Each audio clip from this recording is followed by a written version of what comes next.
Hello student, welcome back to my channel Samrat academy. Student, मेरा नाम है आकाश और मेरे प्यारे विद्यार्थियों, जितने बच्चे 2023 बोर्ड एग्जाम की तैयारी कर रहे हैं उनके लिए वीडियो बहुत ही ज्यादा इंपॉर्टेंट है। आज हम बात करने वाले हैं क्लास 10th हिंदी के very very most important question. हालांकि हम आज मैं आप लोगों का टेस्ट भी लेने वाला हूं। हालांकि 30 क्वेश्चन मैं आप लोगों के लिए लेकर आया हूं जो कि बहुत ही ज्यादा इंपॉर्टेंट है। 30 में अगर लगभग आप 15 क्वेश्चन टच कर देते हो, सही सही कर देते हो, उसमें बहुत ही बेहतर अंक लाने वाले हो। ठीक है, तो हालांकि सभी लोगों को आंसर देते चलना है, लास्ट में अपना स्कोर भी शेयर करना है कि 30 में से कितना क्वेश्चन आपने सही किया है। तो चलिए, वीडियो को लाइक नहीं किया तो लाइक कर दीजिए, चैनल पर नए तो चैनल को सब्सक्राइब करके बेल आइकन को प्रेस कर लीजिए। पहला क्वेश्चन मैं आप लोगों को दिखाता हूं, जल्दी से आप लोगों को आंसर बताना है। और पहला क्वेश्चन बहुत ज्यादा मोस्ट इंपोर्टेंट है कि अर्धनारीश्वर के लेखक हैं। ठीक है, आपको बताना है कि अर्धनारीश्वर के लेखक कौन है। विष्णु प्रभाकर जी, और कि प्रेमचंद्र जी हैं, कि जयशंकर प्रसाद, की चतुर्सेन शास्त्री। ठीक है, चार ऑप्शन दिया हुआ है, आपको बताना है कि चारों ऑप्शन में से कौन सा ऑप्शन सही है। अर्धनारीश्वर के लेखक कौन है, जल्दी से कमेंट करके बताइए आप लोग। तो मैं आपको बता देता हूं कि अर्धनारीश्वर के जो लेखक है वो विष्णु प्रभाकर जी हैं। ठीक है, ये वाला राइट आंसर हो जाएगा। जितने लोगों ने विष्णु प्रभाकर जी पे ट्रिक लगाया, बिल्कुल उनका आंसर सही होगा। और बढ़ेंगे हम अगले क्वेश्चन की तरफ, और क्वेश्चन नंबर दूसरा देखेंगे। क्वेश्चन नंबर दूसरा यह है कि हिंदी गद्य का जो वास्तविक इतिहास कब से आरंभ हुआ। हिंदी गद्य की बात कर रहा है, हिंदी गद्य का वास्तविक जो इतिहास है कब से आरंभ हुआ। ऑप्शन ए है 1850 ईस्वी से, ऑप्शन बी 1900 ईस्वी से, ऑप्शन जो सी है 1929 ईस्वी से, ऑप्शन डी 1919 ईस्वी से। चलिए बताइए फटाफट आंसर क्या होगा। राइट आंसर कि वास्तविक इतिहास कब से आरंभ हुआ हिंदी गद्य का। ठीक है, तो मैं समय देता हूं, आप लोग जल्दी से कमेंट करके बताओ। मैं आपको राइट आंसर बताता हूं, इसका क्या होगा 1850 ईस्वी से। ठीक है, जितने लोगों ने 1850 ईस्वी पे क्लिक किया उनका आंसर बिल्कुल सही है। आगे बढ़ेंगे क्वेश्चन नंबर तीसरे की तरफ। क्वेश्चन नंबर तीसरा देखिए क्या है। कह रहा है कि गेहूं और गुलाब किसकी रचना है। गेहूं और गुलाब किसकी रचना है। और ऑप्शन ए है रामविलास शर्मा, ऑप्शन बी राम वृक्ष बेनीपुरी, ऑप्शन सी प्रेमचंद्र, और ऑप्शन डी महादेव वर्मा। चलिए बताइए क्या होगा राइट आंसर क्वेश्चन नंबर तीसरे का। गेहूं और गुलाब किसकी रचना है। तो देखिए मैं बताता हूं कि गेहूं और गुलाब जो किसकी रचना है, राम वृक्ष बेनीपुरी की। किनकी, राम वृक्ष बेनीपुरी। दूसरा ऑप्शन क्या हो जाएगा सही। जितने लोगों ने दूसरे ऑप्शन पे क्लिक किया होगा उनका आंसर बिल्कुल सही होगा। अपना स्कोर लिखते चलिएगा, लास्ट में जरूर आपको बताना है कि 30 में से कितना क्वेश्चन आपने सही किया है। आगे बढ़ेंगे क्वेश्चन नंबर 4 की तरफ। क्वेश्चन नंबर 4 यह है कि गोदान किस युग का उपन्यास है। गोदान किस युग का उपन्यास है। शुक्ल युग का, शुक्लोत्तर युग का, द्विवेदी युग का, कि आधुनिक युग का। बताइए क्या होगा राइट आंसर कि गोदान किस युग का उपन्यास है, आप लोगों को बताना है। तो देखिए गोदान जो है वो शुक्ल युग का उपन्यास है। किसका, शुक्ल युग का उपन्यास है गोदान। इसको जरूर याद कीजिएगा, बहुत ही ज्यादा इंपॉर्टेंट है। 2022 में 3 पेपर कोडों में क्वेश्चन पूछा गया था, इसको अच्छे तरीके से लिखकर याद कर लेना। चलिए आगे बढ़ते हैं क्वेश्चन नंबर 5 की तरफ। क्वेश्चन नंबर 5 यह है कि निम्न में से छायावाद की दो विशेषताएं कौन सी हैं। बताना है कि जो चार ऑप्शन दिया उसमें बताना है कि छायावाद की दो विशेषताएं कौन सी हैं। पहला है कि मुक्त प्रकृति चित्रण, दूसरा है कविता में हास्य और व्यंग्य के पुट का समावेश, श्रृंगार और प्रेम वेदना की प्रकृति का मानवीकरण। बताना है, बताइए चारों ऑप्शन में से कौन ऐसा है कि छायावाद की दो विशेषता इसमें है, आपको बताना है। तो देखिए इसका राइट आंसर ग और घ दोनों हो जाएगा। ठीक है, हालांकि एक ऑप्शन इसको बनाना चाहिए था कि ग और घ दोनों, लेकिन ऑप्शन नहीं बना, लेकिन आपको पेपर में बन के आएगा।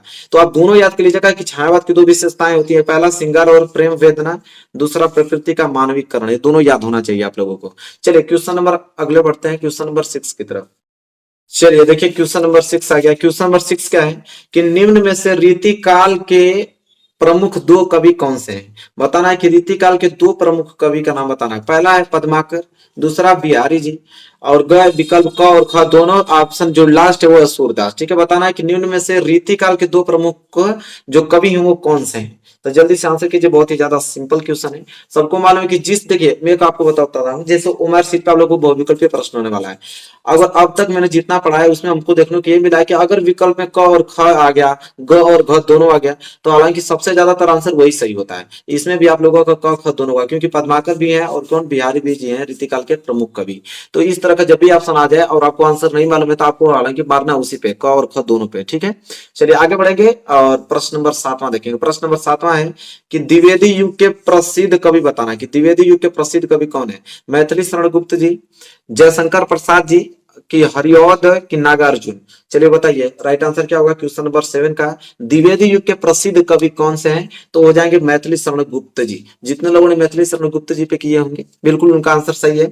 आगे बढ़ेंगे क्वेश्चन नंबर 8 की तरफ। क्वेश्चन नंबर 8 है कि पलाश वन, क्या बोला है, पलाश वन के रचनाकार हैं। पलाश वन के रचनाकार कौन है, भूषण, नरेंद्र शर्मा, श्रीधर पाठक जी की मीराबाई? बताइए। प्रश्न नंबर 8 का राइट आंसर क्या होगा? पलाश वन के रचनाकार। तो पलाश वन के रचनाकार है नरेंद्र शर्मा जी। कौन? नरेंद्र शर्मा जी। ठीक है, चलिए आगे बढ़ेंगे क्वेश्चन नंबर 9 की तरफ। क्वेश्चन नंबर 9 देखिए, और ये पंक्ति है कि शोक विलस रोवसी सबरानी रूपशील बल तेज बखानी करही विलास अनेक प्रकार परही भूमि तल बार ही बारा। उपयुक्त पंक्ति में कौन सा रस है? यहाँ पे पंक्ति दिया हुआ ऊपर, ध्यान से आप लोगों को पंक्ति को पढ़ना पड़ेगा, तब बताना पड़ेगा कि कौन सा इसमें रस यूज किया गया है। शांत रस, अद्भुत रस, कि हास्य रस, कि करुण रस? ठीक है, तो बताइए क्या होगा राइट आंसर। जल्दी से आप पंक्ति पढ़कर इसका आंसर बताइए क्या होगा।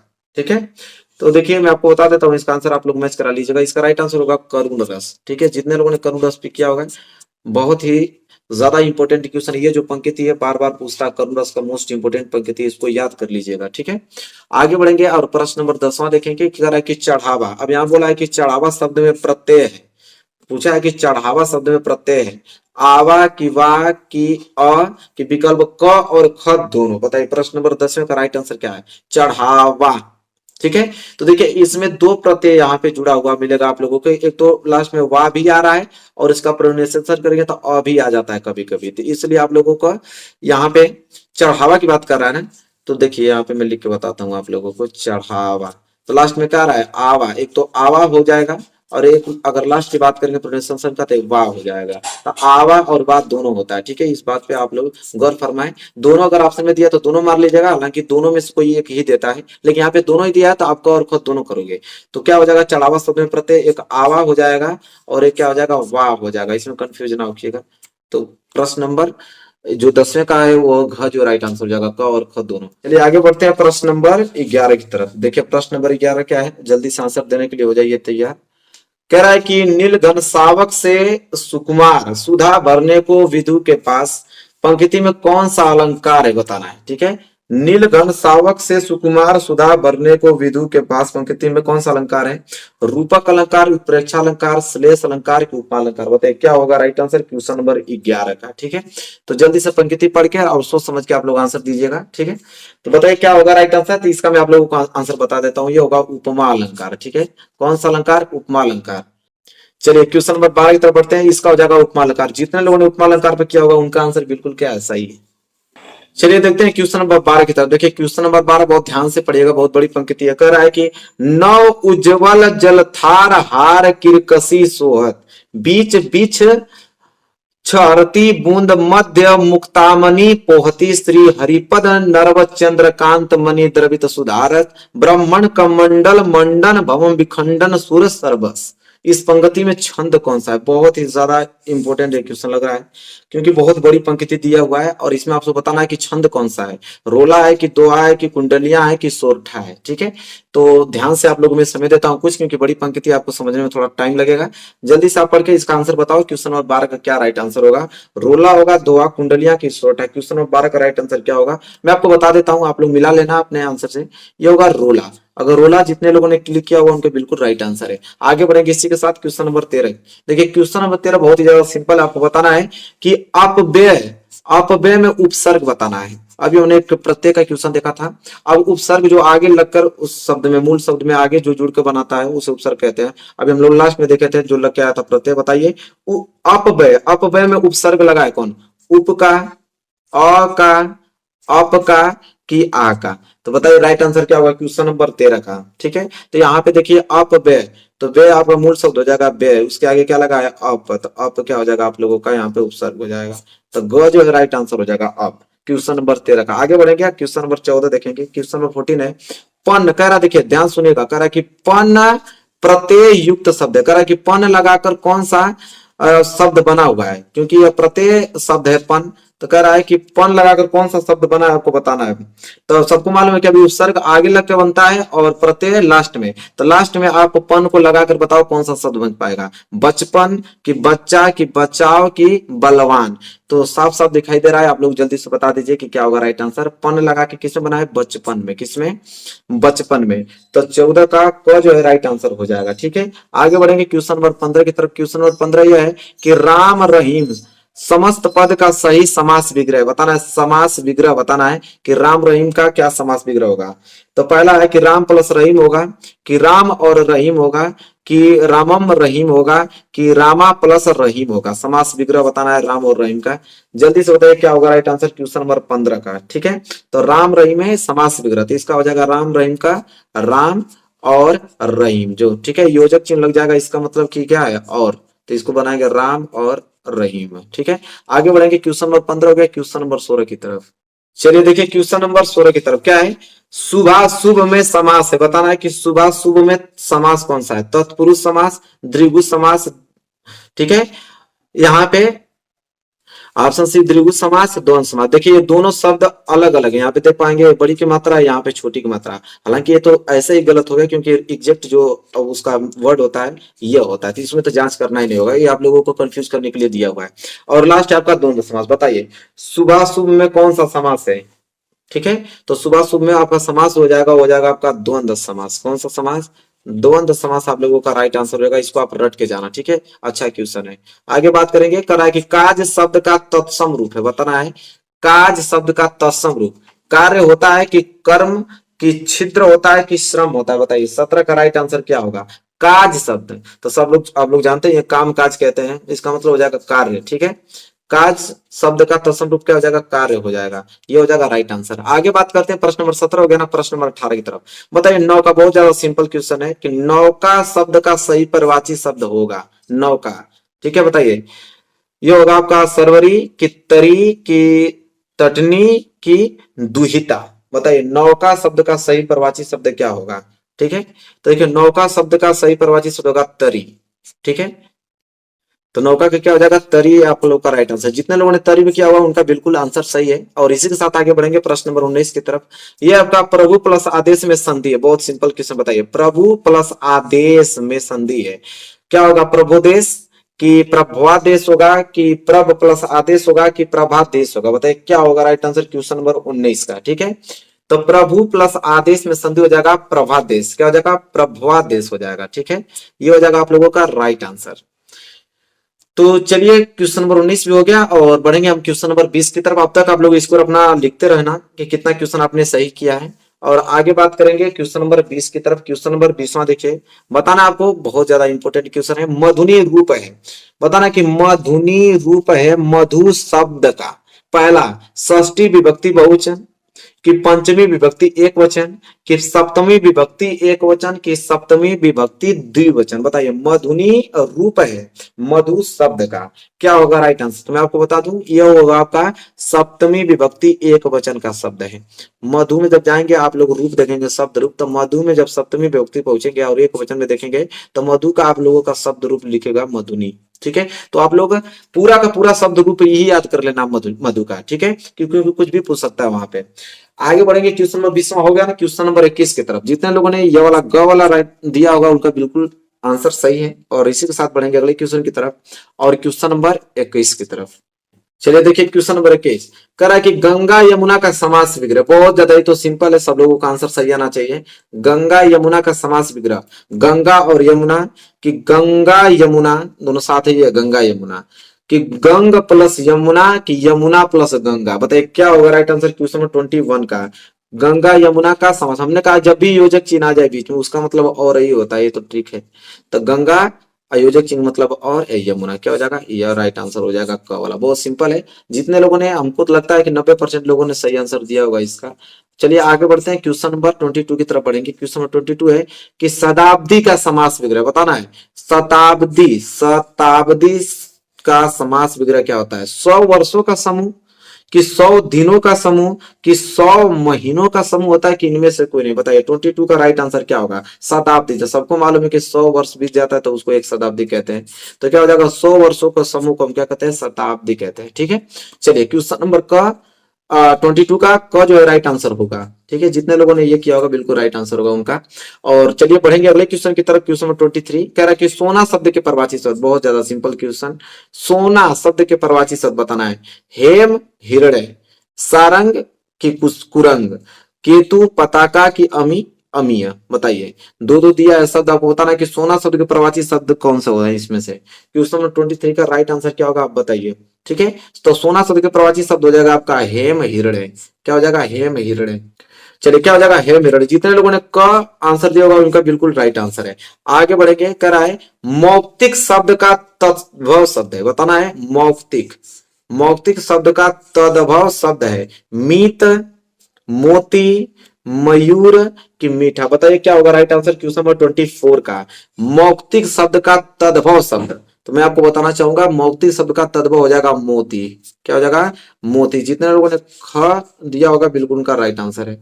ठीक है, 24 भी यहाँ पे हो गया। आगे बढ़ेंगे 25 की तरफ। देखिए 25 नंबर क्या है, कह रहा है कि मध्वरीय, मध्वरीय का संधि विच्छेद क्या होता है। पहला मध प्लस वरी है, कि मधु प्लस वरी है, कि मधु प्लस अरी है, कि मध्व प्लस वरी है। बताइए मध्वरी शब्द का बताना है आप लोगों को संधि विच्छेद क्या होगा। मध्वरी इसका हो जाएगा कि मधु प्लस अरिय, क्योंकि देखिए ये आप लोगों का छोटाओं का मात्रा जब भी धूप है, छोटाओं का मात्रा उ मात्रा हो छोटाओं का और प्लस अ हो, ये मिलकर, तो देखिए छोटाओं का मात्रा उ और प्लस अ मिलके आपका बन जाता है वह। क्या बन जाएगा, वह बन जाएगा। जैसे में आप देख लीजिए छोटाओं का मात्रा दू है या अ है, तो यहाँ पे क्या बन गया, आधा था। तो इसको याद रखिए क्या हो जाएगा, मधु प्लस अरिय हो जाएगा। चलिए 25 भी हो गया। 26 की तरफ बढ़ेंगे। 26 देखिए क्या बहुत अच्छा क्वेश्चन है। सुहाग शब्द का तद्भव बताना है, कि सुहाग शब्द का तद्भव रूप होगा स्वामी, सुहागा, सौभाग्य कि दुर्भाग्य। बताइए क्या होगा राइट आंसर। ठीक है, सुहाग शब्द का तद्भव रूप हो जाएगा आपका सौभाग्य। क्या हो जाएगा, सौभाग्य हो जाएगा। ये राइट आंसर हो जाएगा आप लोगों का 26 का। आगे बढ़ेंगे, अगला क्वेश्चन देखिए 27। चलिए देखिए 27, बताइए क्या होगा राइट आंसर। अनु उपसर्ग लगाकर सही शब्द बनेगा। अनु उपसर्ग लगाकर सही शब्द बनेगा। ठीक है, उपसर्ग मतलब आगे आप लगाकर अनु, सही शब्द बनाना है आप लोगों को। अनुभाव होगा कि अनुचित होगा, कि अनाचार होगा, कि अनुचित होगा। बताइए क्या होगा राइट आंसर क्वेश्चन नंबर 27 का। तो देखिए ये आपका जो अन लगाए तो ये होगा नहीं, जब भी लगेगा तो अनु, तो ये दोनों ऑप्शन गलत हो गया। बताइए अनुचित होगा कि अनुभाव होगा। तो देखिए इसका राइट आंसर, दोनों में आप कंफ्यूज हो जाएंगे। तो इसका राइट आंसर क्या है, लेकिन आप सोचेंगे कि सर अनु आगे इसमें भी लगा है, अनु इसमें भी लगा है, तो क्या अंतर इन दोनों में, कौन क्यों इसको सही किए हैं। तो देखिए जो चित आप लोगों का ये मूल शब्द नहीं होता है। ठीक है, अगर यहीं पे उचित रहता तो ये मूल शब्द हो जाता, लेकिन चित मूल शब्द नहीं है। लेकिन यहाँ पे भाव की बात करें तो भाव यहाँ पे उचित शब्द होता है। तो देखिए उचित शब्द जो आप, अरे उचित शब्द आप तो मूल शब्द हो गया, और यहाँ पे भाव आपका मूल शब्द है। तो देखिए मूल शब्द अगर रहेगा और उसके आगे आपने अनु उपसर्ग लगाया तभी वह शब्द बन सकता है। पीछे आप लोगों का मूल शब्द होना बहुत ही ज्यादा जरूरी है, अन्यथा गलत वर्ड माना जाएगा। जैसे यहाँ पे चित्त आ गया, तो चित्त आप लोगों का मूल शब्द नहीं है, इसलिए क्या हो गया है, गलत है। और भाव आपका मूल शब्द है, इसलिए क्या हो गया, सही है। तो इस बात को याद रखिएगा। ये ना सोचेगा कि अनु लगने से आगे आप लोगों का शब्द बन जाएगा, नहीं। आप देखिएगा पीछे आप लोगों को जो शब्द है वो मूल शब्द है या नहीं है। चलिए तो बढ़ेंगे अगले क्वेश्चन की ओर। क्वेश्चन नंबर 28 क्या है, कि त्व प्रत्यय लगाकर शब्द बनेगा। क्या बोला है, कि त्व प्रत्यय लगाकर शब्द बनेगा। मृदुत्व, मृदुता, प्रभुता की त्वचा। बताइए क्या होगा राइट आंसर क्वेश्चन नंबर 28 का। Very very most important question, जल्दी बताइए। त्व प्रत्यय लगा, अभी हमने उपसर्ग देखा, प्रत्यय मतलब अब लास्ट में लगाइए। देखिए त्व लगाकर कौन सा शब्द बनना है, मृदुत्व बनेगा, कि मृदुता बनेगा, कि प्रभुता बनेगा, कि त्वचा बनेगा। तो प्रभुता ये तो गलत आंसर है। मृदुता, इसमें भी ता लगा हुआ है, ये आपका त्व आगे ही लगाते ये नहीं होगा। तो लास्ट में क्या आपको दिखाता है, मृदुत्व, लास्ट में क्या रहा है, त्व आ रहा है, मृदुत्व। तो ये आप लोगों का क्या हो जाएगा राइट आंसर क्वेश्चन नंबर 28 का क जो है वो राइट आंसर हो जाएगा। चलिए अब जल्दी से बढ़ते हैं, 3 क्वेश्चन और बचा है, जल्दी से आप बताइए राइट आंसर क्या होगा क्वेश्चन नंबर 29 का। हर्ष विषाद, क्या बोला है, हर्ष विषाद में समास आपको बताना है। द्विगु समास होगा, कि द्वंद्व समास होगा, तत्पुरुष समास होगा, कि कर्मधारय समास। बताइए हर्ष विषाद में कौन सा समास से बताना है आप लोगों को। 29 क्वेश्चन का राइट आंसर क्या होगा। तो देखिए हर्ष विषाद में आप लोगों का हो जाएगा द्वंद्व समास। क्या हो जाएगा, द्वंद्व समास हो जाएगा। ठीक है, क्योंकि इसका हो जाएगा हर्ष और विषाद हो जाएगा। ठीक है, जहां पे योजक चिन्ह आपको दिखाई दे दिया, आप समझ लीजिए कि द्वंद्व समास ही होगा, क्योंकि उसका मतलब और से होता है रिलेटेड। ठीक है, तो यह बात आप याद कर सकते हो। आगे बढ़ेंगे, 29 हो गया और लास्ट क्वेश्चन की ओर देखिए 30। लास्ट क्वेश्चन आप लोग बताइए क्या होगा राइट आंसर, कि प्रसूति अपत्य परवाची है। देखिए दो शब्द दिया है, एक प्रसूति और एक अपत्य। बताना कौन सा परवाची है। ठीक है, संतान के हैं कि संसार के, कि वायु के हैं कि मुख के? बताइए क्वेश्चन नंबर 30 का राइट आंसर क्या होगा? प्रसूति और अपत्य प्रवाची शब्द किसके हैं? तो हो जाएंगे आपके संतान के। किसके हैं? संतान के हैं प्रसूति अपत्य प्रवाची शब्द। तो देखिए हमने यहाँ पे 30 क्वेश्चन आप लोगों को कराया, बहुत ही ज्यादा मोस्ट इंपोर्टेंट क्वेश्चन। अगर 30 में अगर आपने 15 स्कोर किए होंगे तो समझ लो बहुत ही ज्यादा अच्छे आप मार्क्स लाएंगे 2023 बोर्ड एग्जाम में। तो जल्दी से कमेंट करके बताइए कितना आपने स्कोर यहाँ पे गिवन किया है। तो चलिए इस वीडियो को शेयर भी कर दीजिए ताकि जितने फ्रेंड है आपको उस फ्रेंड टेस्ट देके वो आकलन कर पाए कि उनकी तैयारी अभी तक कहाँ पे है। और सारे मोस्ट इंपोर्टेंट क्वेश्चन है 2023 बोर्ड एग्जाम के लिए। तो वीडियो को लाइक कर दो, चैनल पर नए तो चैनल को सब्सक्राइब करके बेल आइकन को प्रेस कर लेना। इसी तरह के डेली वीडियोज हर एक सब्जेक्ट के हमारे चैनल पे अपलोड होती है। ठीक है, तो मिलेंगे नेक्स्ट वीडियो में आप लोगों को, तब तक के लिए धन्यवाद।